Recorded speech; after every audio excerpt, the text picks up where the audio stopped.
Once.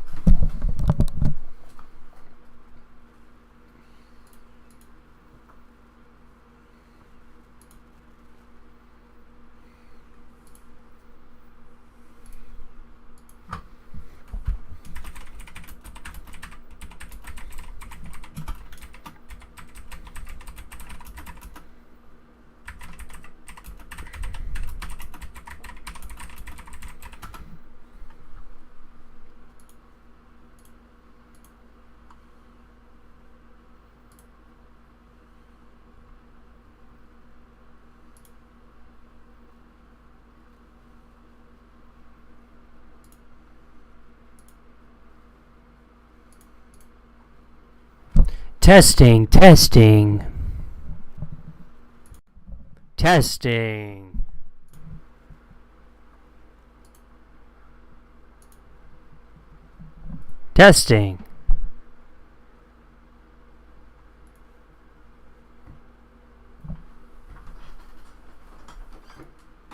I gotta see if this stuff is working. Get the fuck out of here. Testing. Alright, I guess it's working. Testing. What about the background noise? I can't see anything on my... Testing.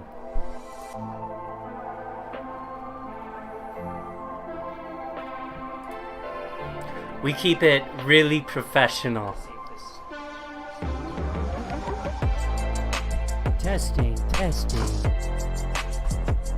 I guess it's testing. What about the background noise? I can't see anything on my... Testing.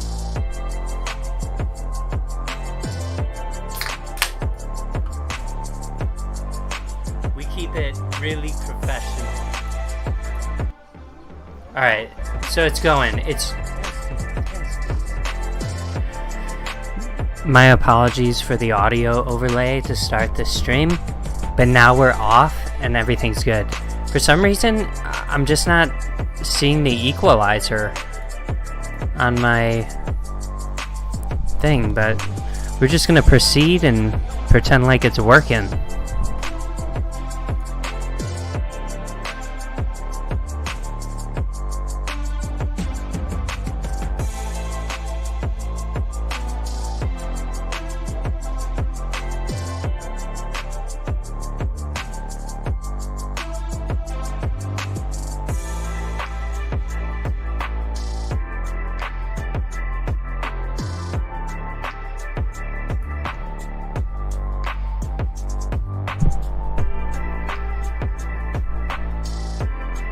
Let's dim this down a little bit. What's up, YouTube? Welcome to KO Bets. My name's Bill. KO Bets, what is this? We go live every Friday at 7:30 p.m. on the dot. We try and make it at 7:30 p.m. on the dot every Friday, and we give our upcoming betting strategies and predictions for UFC events. So tomorrow we got UFC 290 to go over. We got to recap last week's fight. We're on a hot streak now again. We were, had a bad beginning of June, kind of bad May, but we're back on the winning train. Lots of stuff is hitting. We got trending topics to go over. Some, just typical stuff. Politics, Summer League, MLB. I think we got PFL tomorrow. We might talk about that during that segment. We should be on here for about an hour total for this entire... I can't... Don't... That was me singing. That wasn't a violation of audio.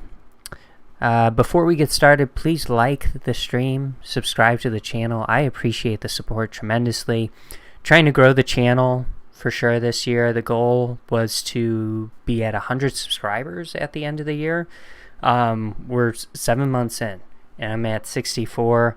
So, I mean, progress is going okay. If you want, definitely tell your friends about us.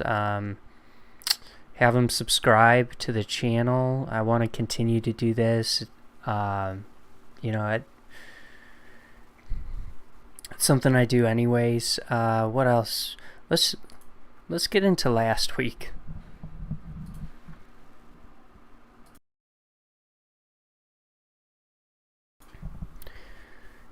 Hey, last week we had Strickland against Abus Magomedov. Abus, what a bust! You know, he was a letter T away from a bust. You know, and that's what he did. He just got out of there too quickly. I had no cardio. I hammered the Sean Strickland line, put a good amount of money on it after round one. I think I got plus 140 odds, which was substantially better than the beginning of the fight.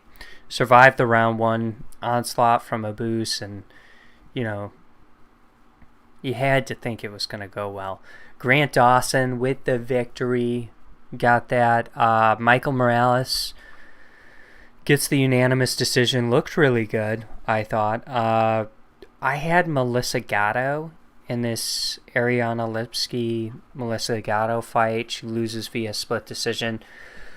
I thought it was a close fight, so no robbery or anything like that.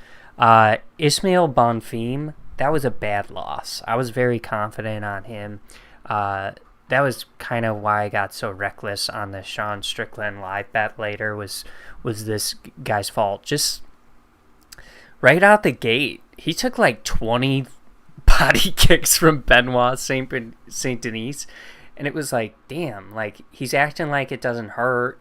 He's like acting like he's absorbing them with his arms, with his body, and it's like, dude, you gotta get out of the way of that or defend it. You can't take just like 20 full-on kicks like that. That's fucked up.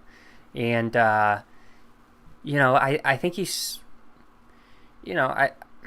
I don't know what to think, actually. We'll have to see who his next opponent is. I think he's still a very talented fighter. But to just stand there and absorb those kicks and not defend them was pretty reckless. I took Bruno Ferreira, but we did have the round one KO.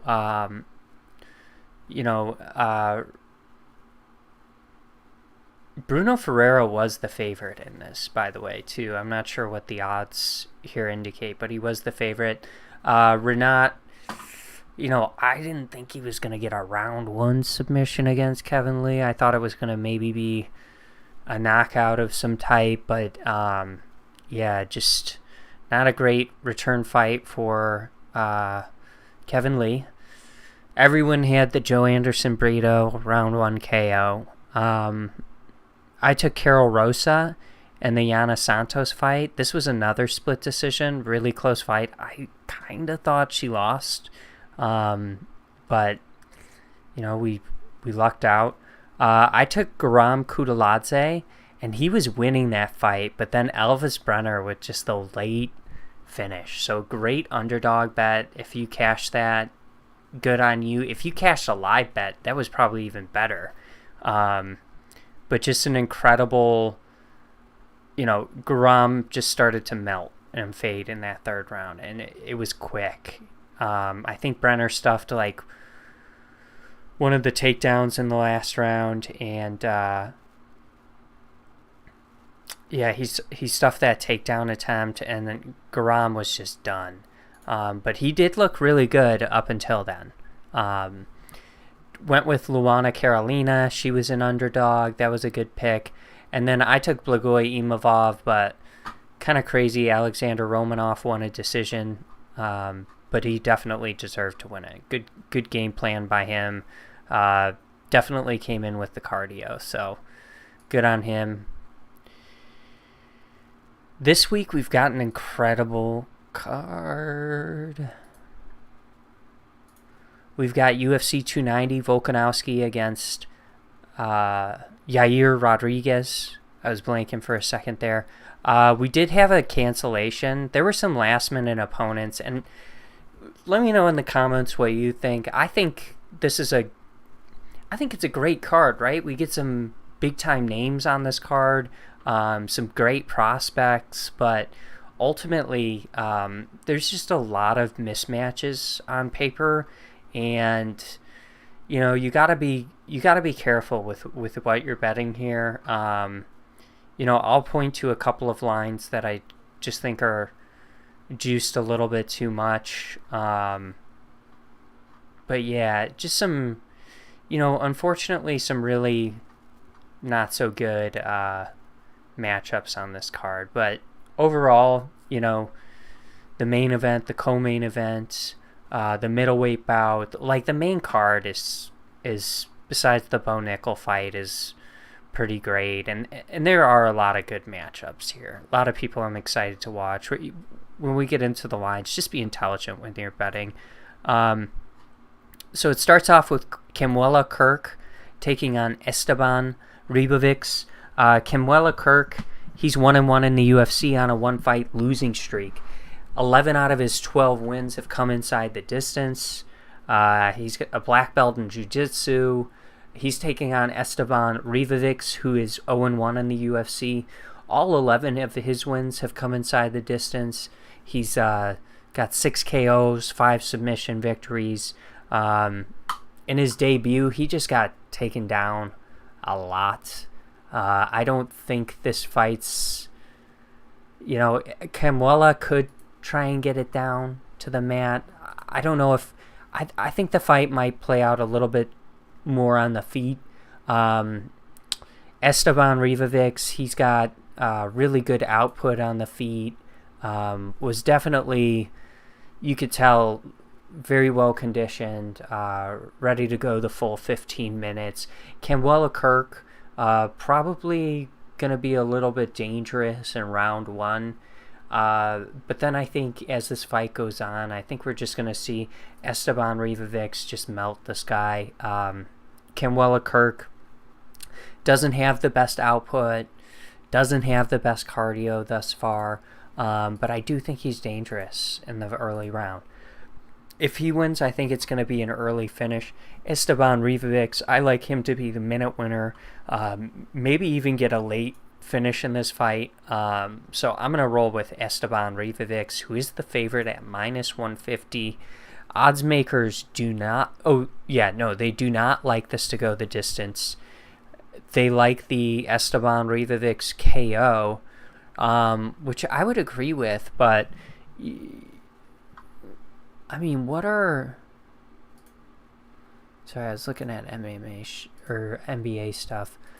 Victor Wembanyama's making his debut. I was gonna look up Kemuela Kirk's SureDog. Freaking ad blocker thing. Just turn off ad blocker. Just turn it off. I'm like, dude, I'm not doing that. You're trying to give me a virus or track me. Let's see. Put me on a list like this guy gambles. 5 losses for Kemuela Kirk. 1 KO loss, 1 submission loss, 3 decision losses.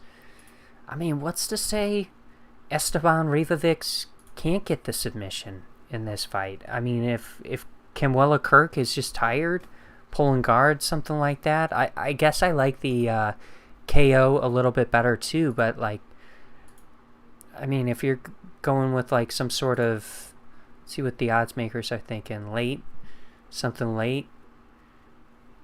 No, they kind of like, they have it priced out like it'll be something early, but I don't think you can rule out the submission on that one. Should be a good matchup, but I like Esteban Ribovics to be the minute winner, maybe get the late finish. The next fight we've got is Shannon Ross taking on Jesus Santos Aguilar. Shannon Ross is 0-1 in the UFC. He lost on Dana White's Contender Series. He just hasn't looked great thus far with the promotion. Jesus Aguilar, he's 0-1 in the UFC, but he lost to Tatsuro Taira, who we'll talk about later on this card. I believe got submitted in that fight. Looking at Jesus, he's got 6 submission victories, and he's got 2 submission losses. So both of his losses were submissions. He's taking on Shannon Ross, who I would say is going to be more of the, a fighter of a stand-up mold against Jesus. It doesn't really make a lot of sense, in my opinion, for Shannon Ross to negate his reach advantage or height advantage in this fight. He's going up against just a tank, a log, a fire hydrant, like Chris Curtis was calling it his boy. What's his name? We have him on later in this fight. Valentine Woodburn. So just a little tank. All right. Shannon Ross, like I said, he hasn't looked good. He's has moments where he's putting together some decent combinations, but then he's just getting hurt. I think he needs to point strike in this fight. Jesus Aguilar, I think the path to victory is closing the distance, getting takedowns, pushing Shannon Ross against the fence, negating his lateral movement and outside striking. Maybe advantage he might have. I think Jesus Aguilar, at 8-2 has kind of figured out pretty well how to close the distance. Does go for takedowns periodically, which I think could pay off against Shannon Ross. I'm going to roll with Jesus Aguilar to win this. As far as the method of victory, let's see what Shannon Ross is losing via. 3 KO losses, 1 submission loss, 3 decision losses. Yeah, I mean, I would say that the fight probably doesn't go the distance. Just Shannon Ross has not looked good lately. Odds makers feel that way too. It's just hard for me. So, I mean, I guess because he's got the 6 submission victories is why we're saying he wins via submission at plus 200. I guess that makes sense. But yeah, I'm going to roll with Aguilar in this fight. I think for Ross to win, he's got to be stuffing takedowns, looking strong really early, and obviously come with a lot of cardio. Cameron Saman taking on Terrence Mitchell. Cameron Saman is 8-0 professionally. He is 2-0 in the UFC. 6 out of 8 of his wins have come inside the distance. Terrence Mitchell coming in on short notice, making his UFC debut. He did fight on The Ultimate Fighter.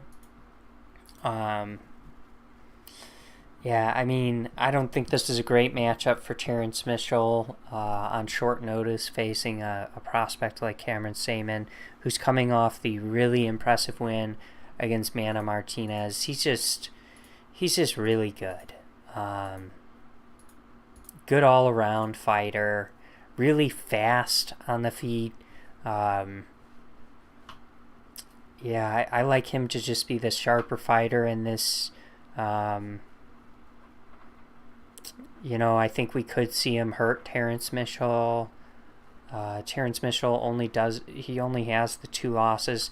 He also, all 14 of his wins are inside the distance. I think we see a KO.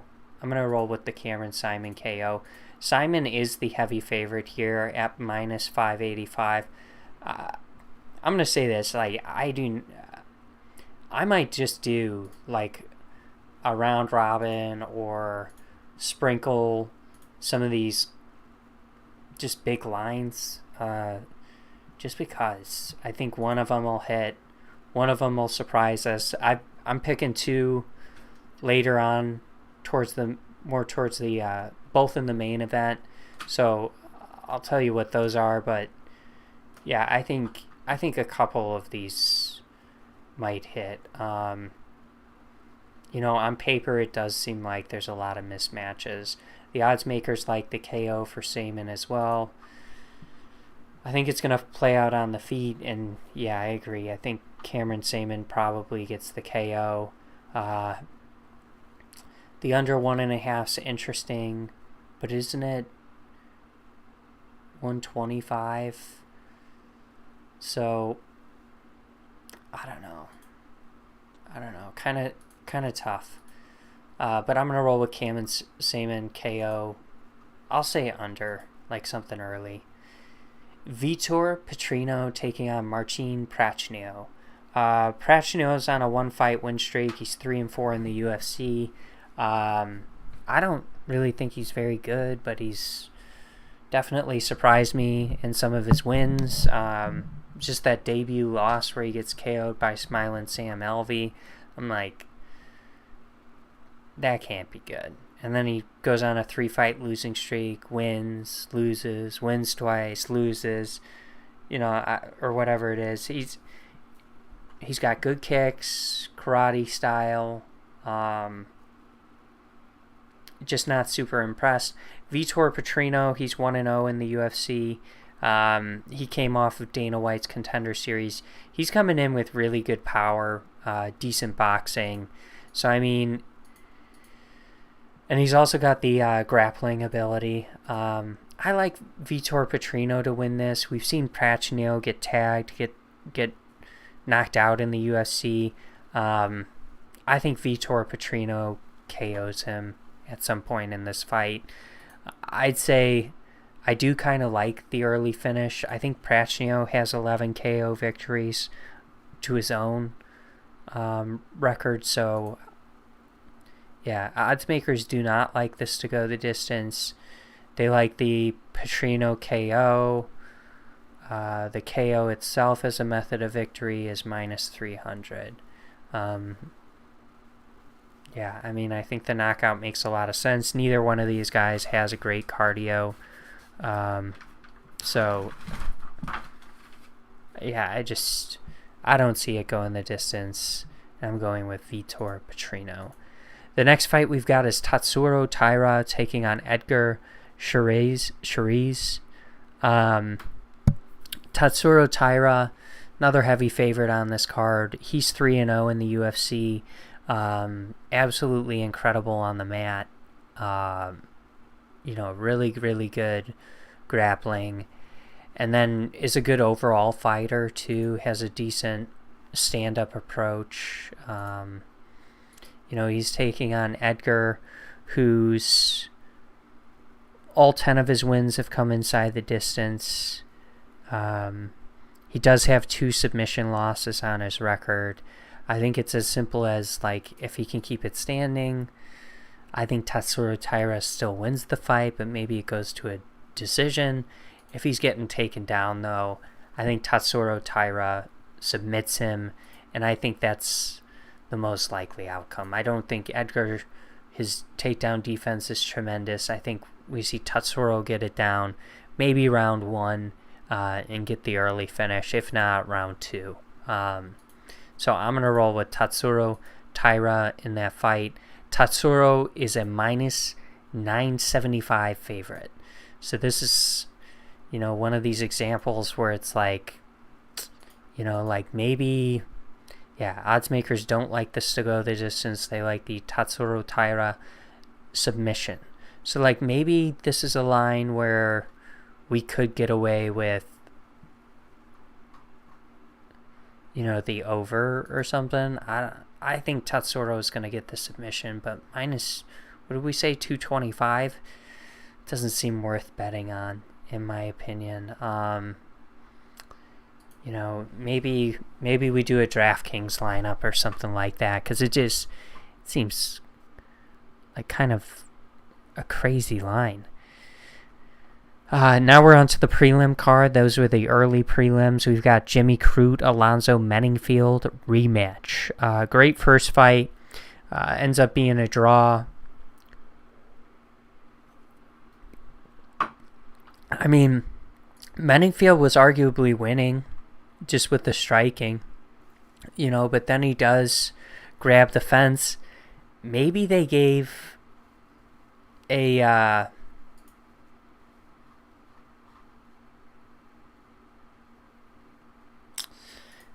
think they might have given a point to Jimmy Crute, who was a heavier favorite in that fight.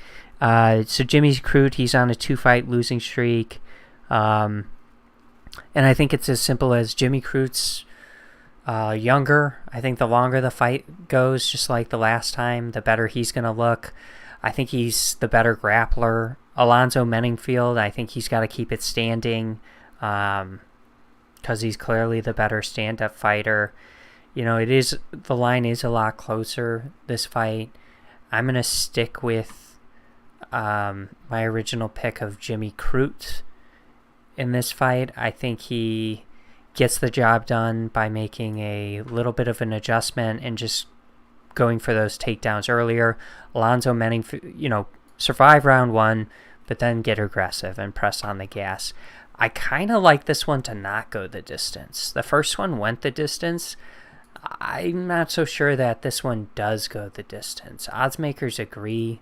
I'd have to. Jimmy Crute does have incredible ground and pound, but I kind of like the submission for him. And then obviously, if Menningfield wins, I think it's got to be that knockout.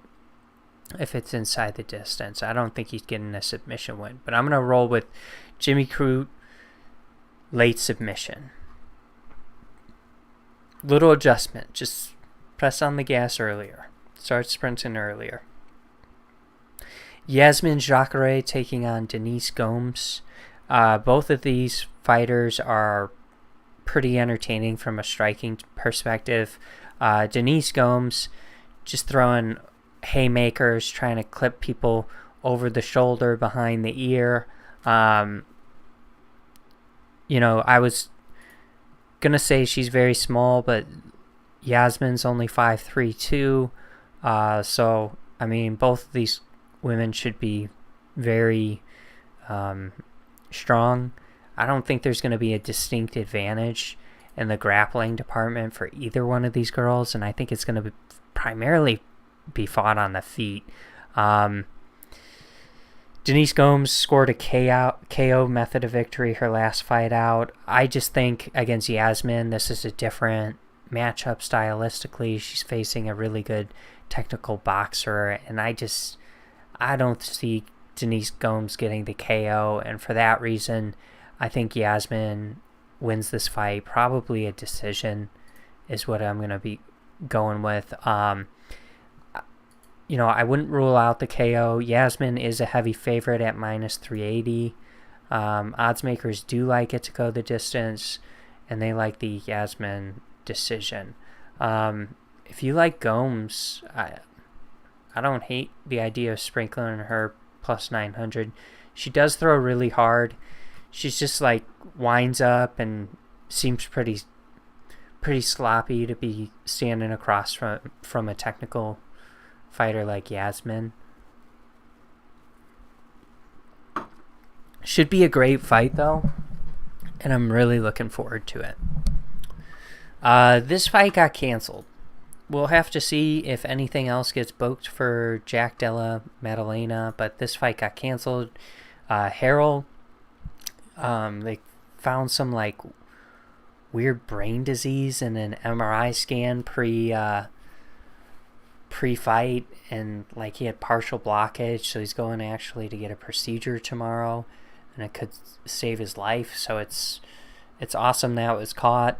Kind of sucks that Jack's not fighting because he's really good, has really good hands, but was probably a mismatch. Probably wasn't gonna be too much different than we expected. So that's two opponents who dropped out for this fight for Jack. I kind of wish they just booked Kevin Holland, just like a dude who's about it. Would have showed up, would have fought Jack.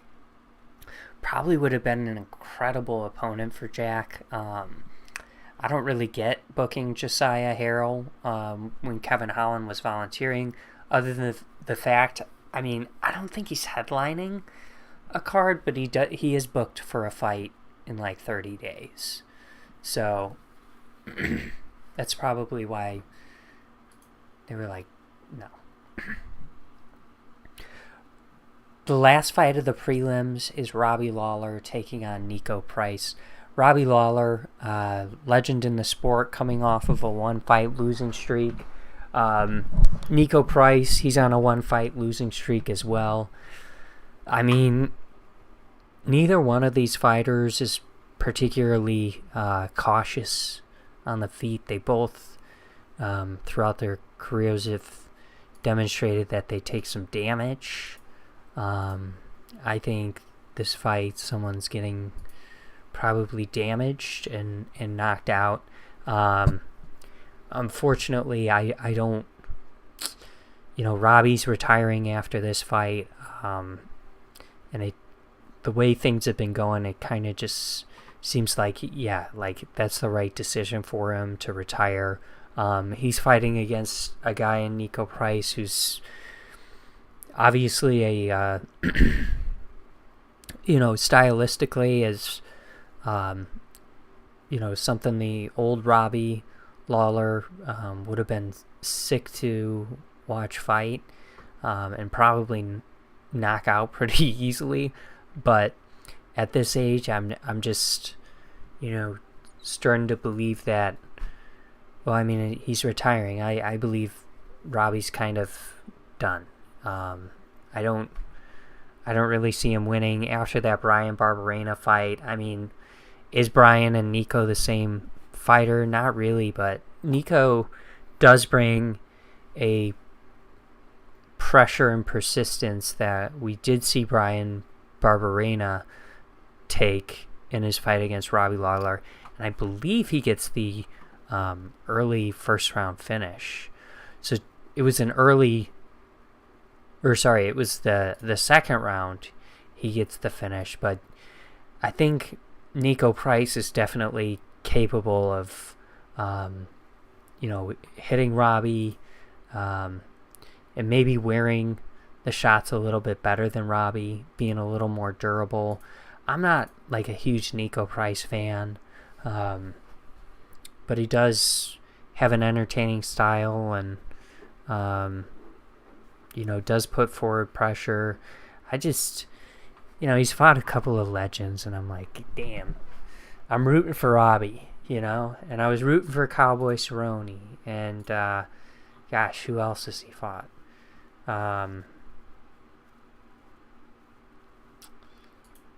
Yeah, I mean, and I think Nico Price is a little more durable, but he does take a lot of hits. All right, the next fight is Bo Nickel taking on Val Woodburn, who, Chris Curtis is described as like a fire hydrant. Good luck taking down a fire hydrant is basically what he says. I don't believe it. Bo Nickel's gonna fucking destroy this guy. Sorry, we didn't look at the Robbie Lawler line. So Nico Price is the favorite at minus 230. Odds makers don't like this to go the distance at minus 250. Yeah, and I'd have to agree. It's going to be a KO by either fighter, in my opinion. Back to Bo Nickel. He's going to destroy Val Woodburn. And that's my opinion. He's probably going to get him down once, get on Val's back, choke him out in some capacity, and it'll be another round one submission for Bo Nickel, who will have 5 first round finishes, 4 via submission, 1 knockout. Val Woodburn, if he's able to stop Bo Nickel and his takedowns, that'll be obviously extremely impressive. As far as what I saw from him on tape, he's he definitely throws haymakers. He definitely throws with power. He's got, I think, five out of his 7 wins are KOs. He's got 2 decision wins. This is just a bad opponent for Bo Nickel, and it's just, we saw him fight Jamie Pickett. He had the 2 Dana White Contender Series fights. Tresean Gore drops out of his fight with Bo Nickel earlier this week, and now we got this Val guy stepping in. And I'm not like, this is what I mean, like Bo Nickel's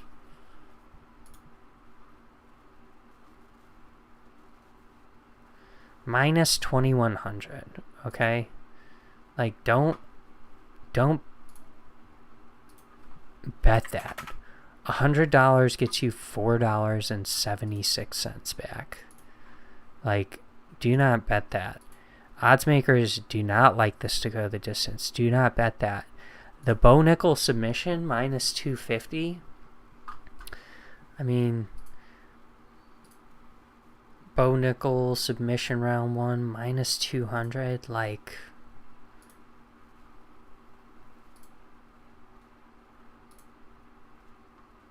Bo Nickel round 1 minus 330.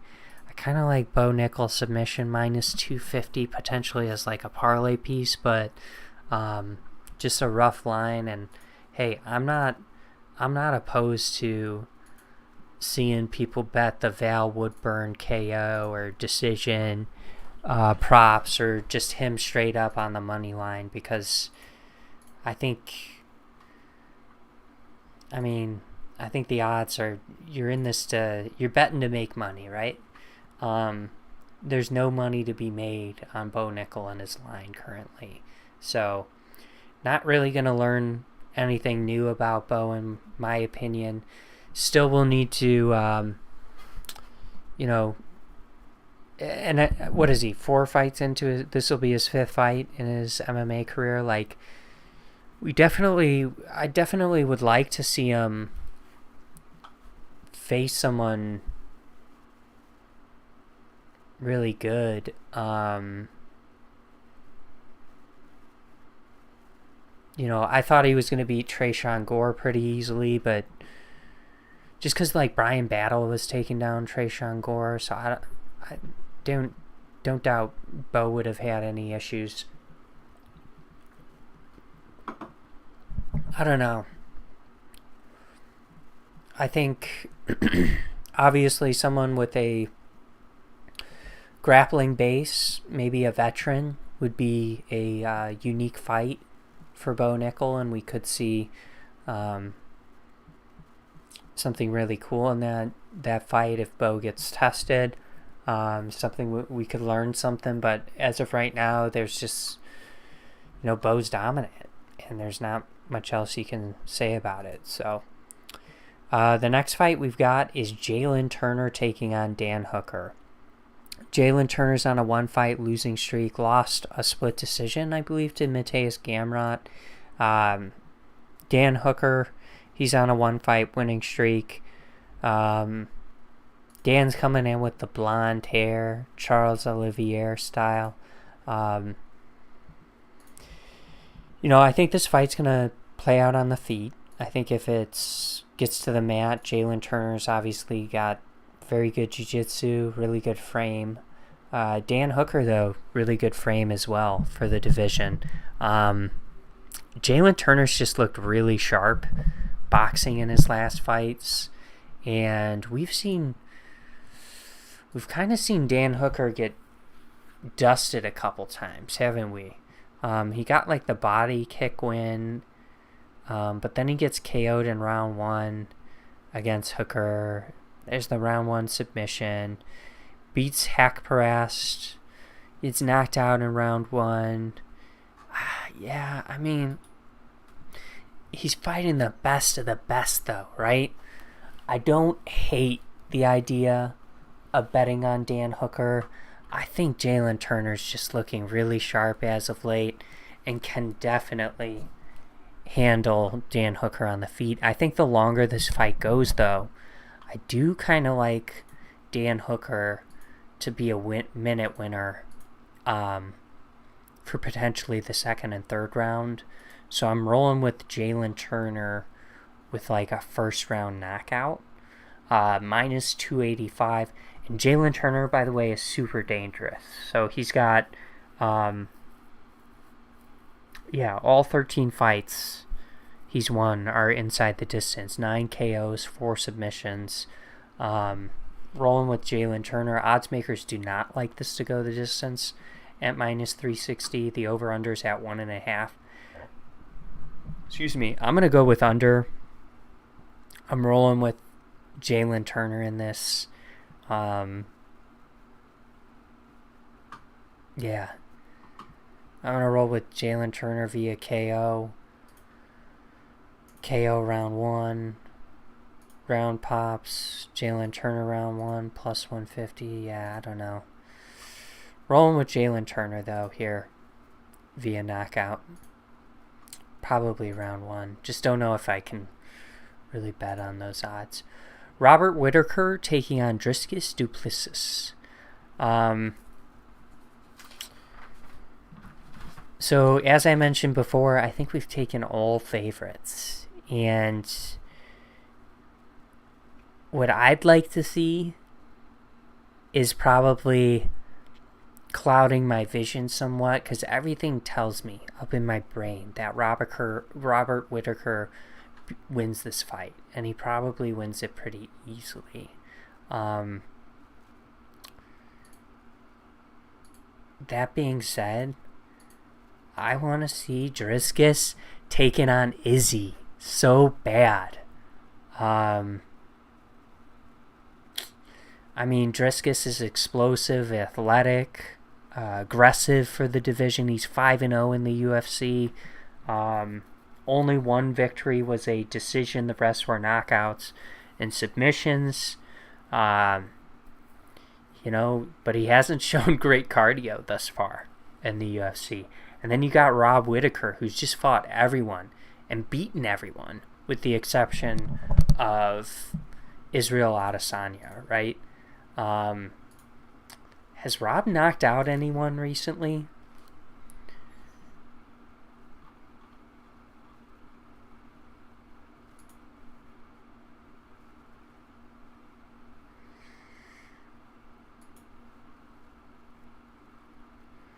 I was at the Whittaker-Romero one.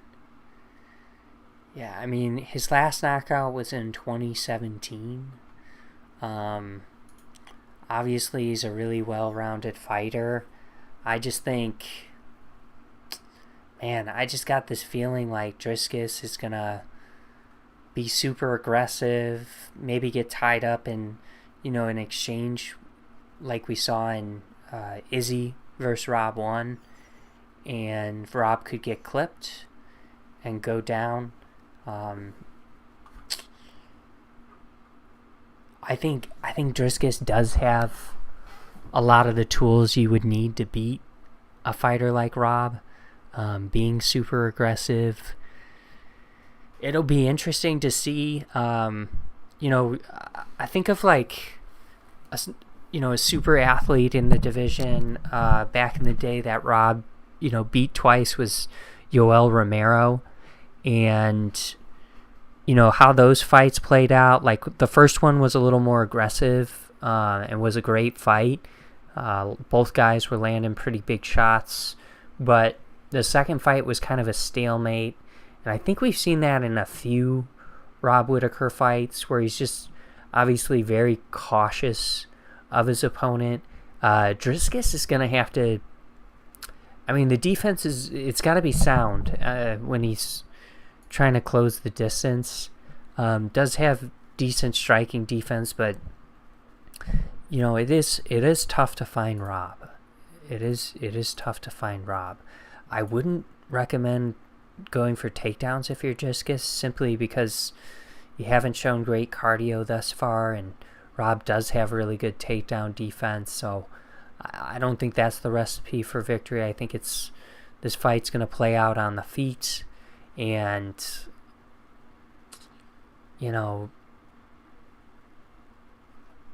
I think even a decision. I don't love Driscus in that scenario, but I think it could be close if it's on the feet.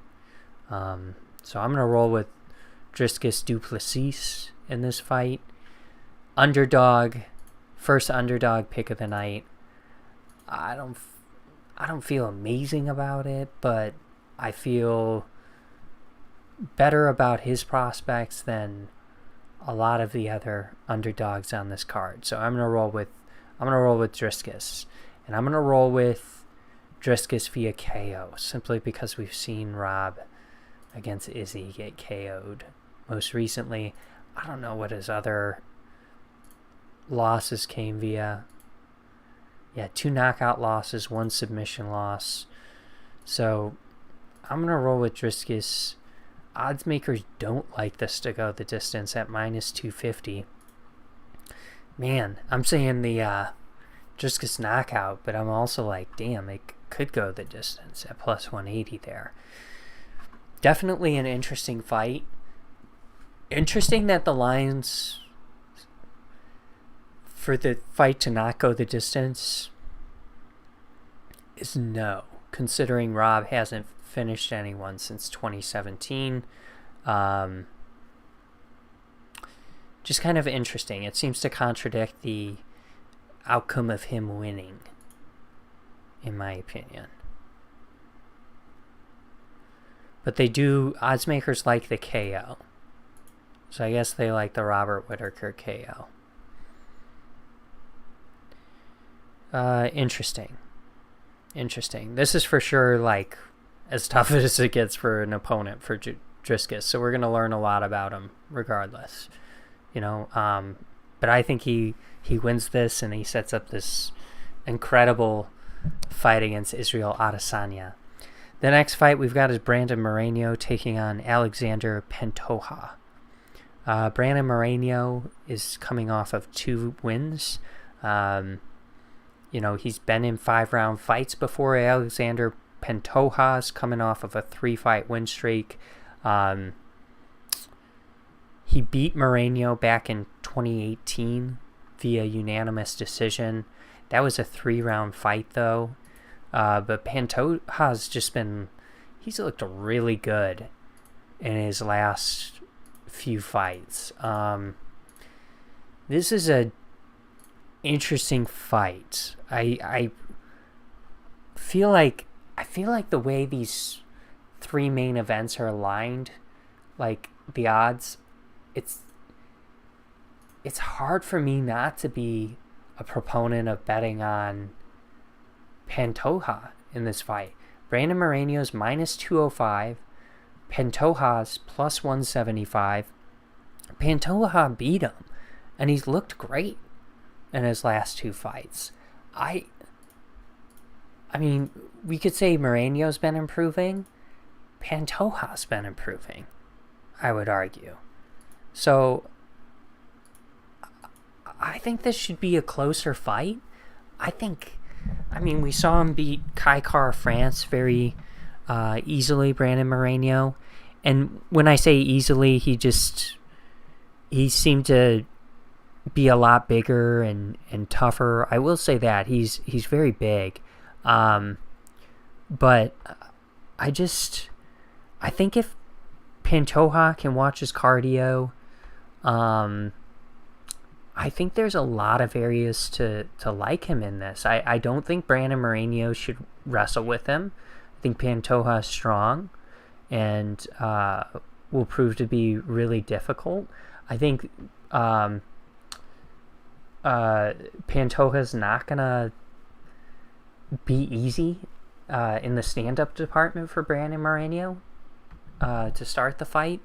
I just feel like a lot of things are playing in the favor of Pantoja in this fight, especially coming off of the win over Moreno in 2018. So I'm going to go with Pantoja. Odds makers it's a pick'em. They are leaning that it does go the distance. I would say Brandon Moreno's tough, and Pantoja, have we seen him in a 25-minute fight? I don't think so. I'm probably just gonna go with the plus 175 there. I do think the longer the fight goes, maybe it starts to favor Brandon Moreno, who's just shown he has this incredible gas tank and durability. And he's beat Figueiredo and Kai Kara France, right? Those are his recent wins.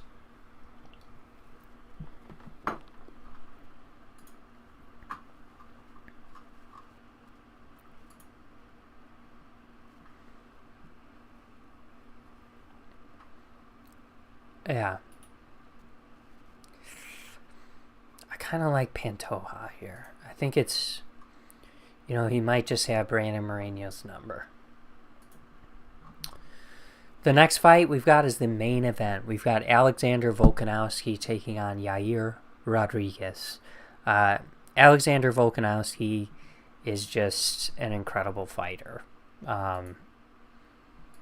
We've seen some insane stuff from him. We've seen him win the 2 close fights with Max and then just dominate in the third fight. We've seen him, be on the brink of submission twice against Brian Ortega. We've seen him go 5 rounds. We haven't seen anyone go 5 rounds like that with Islam and really take it to him.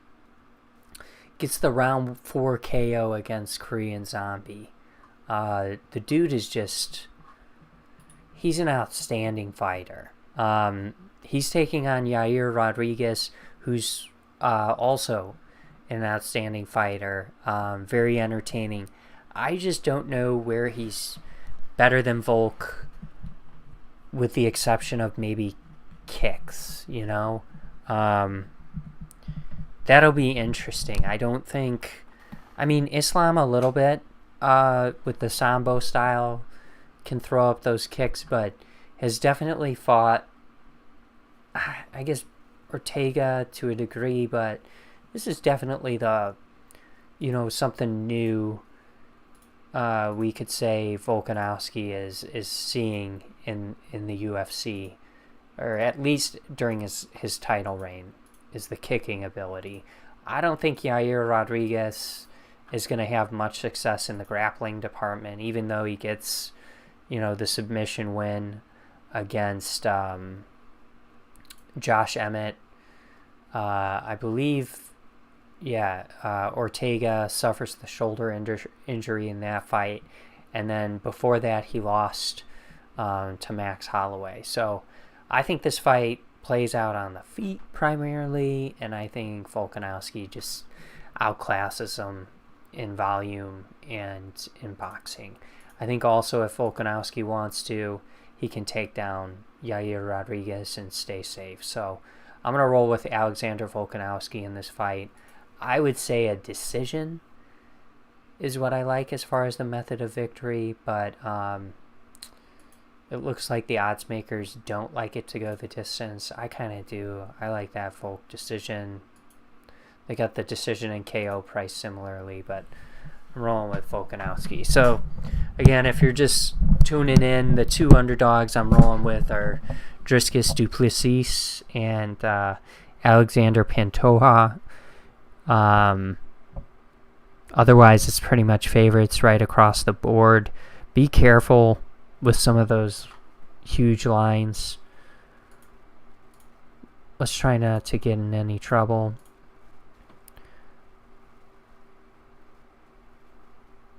I did a little bet on Wemby tonight.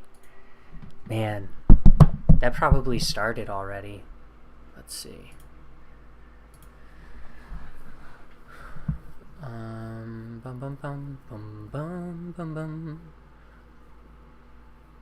NBA Summer League scores.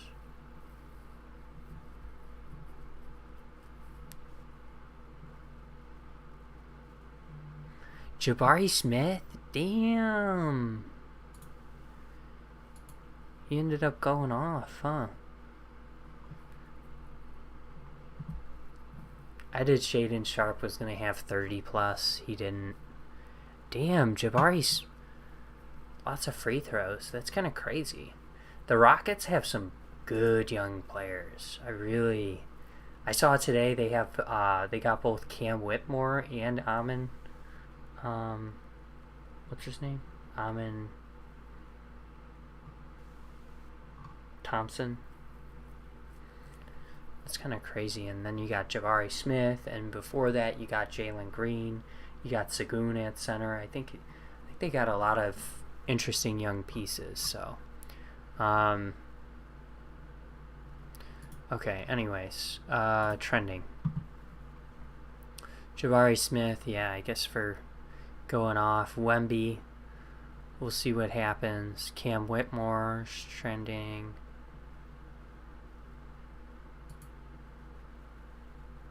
What kind of blizzards?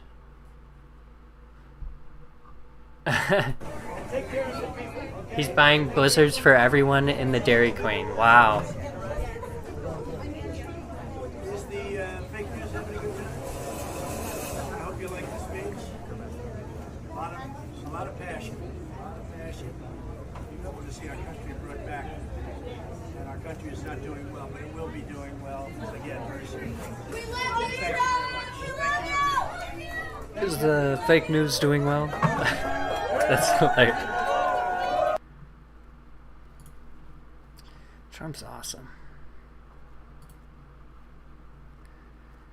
Biden sending over, I saw, like, cluster bombs, right? To Ukraine, which were... I don't know. You know what? I will say, like, if you're...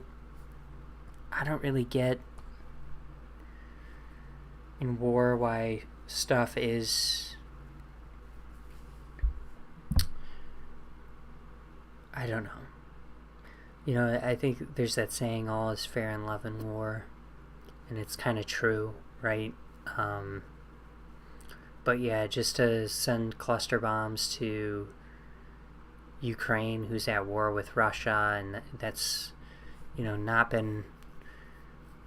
I think it's like a violation of war treaties throughout the world. It's kind of... I don't know, it's definitely not a good look. But it does take the facts, you know, the eyes off of the cocaine in the library story a little bit. Hunter Biden is just a mess, you know? He's snorting lines everywhere. He's a crackhead. He should be in jail, for sure. Not just for that, for other stuff on his laptop. NATO, yeah, I mean, you know, Zelensky's still pushing really hard to be a part of Ukraine, or be a part of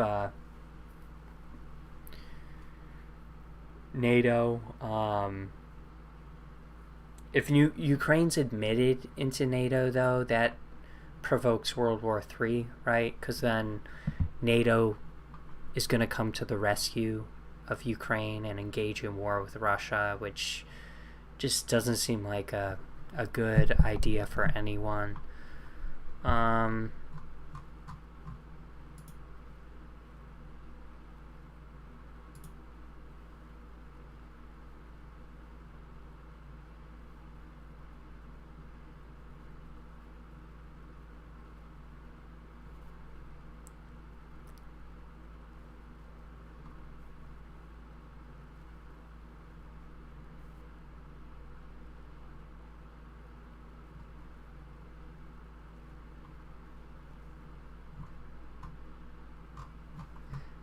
Dude, no one's going on Threads.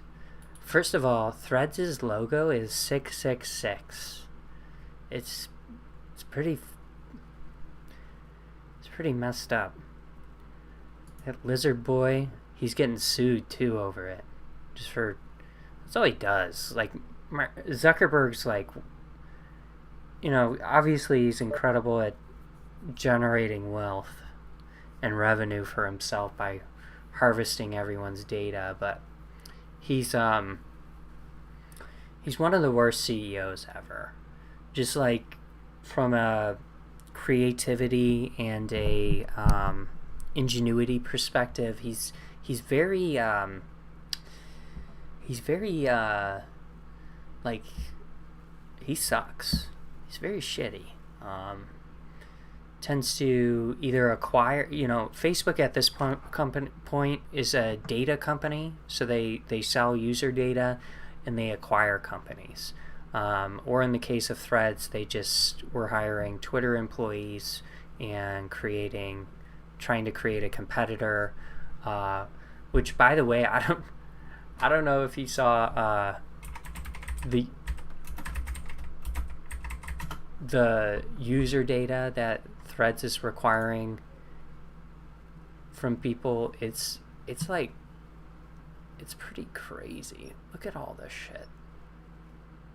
Your browsing history, your location, your purchases, your search history, your identifiers. So it's just, it's an awful lot of data that Zuck is requesting from his users. Financial info, health info and fitness info, emails, SMS, MMS, other in-app messages, photos, videos. So just like, there's just a lot of access that's going into it. So it's just kind of crazy. But I think we're going to end today's show. I'm going to probably try and watch this Victor Wembanyama debut. What is going on? It's just not uploading.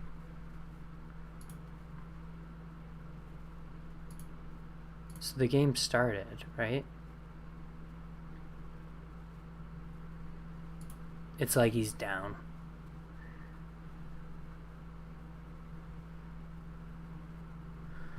Three points, 2 rebounds, 1 of 4 shooting. I think he only shot like 28% from 3-point range last year, so I don't think he'll be crazy efficient this year, but he'll probably be pretty good. And he'll be a great rim protector, which is very valuable. Alright, hope you enjoyed the show. Please like the stream, subscribe to the channel. I appreciate your support tremendously. My name's Bill, and I'm signing off.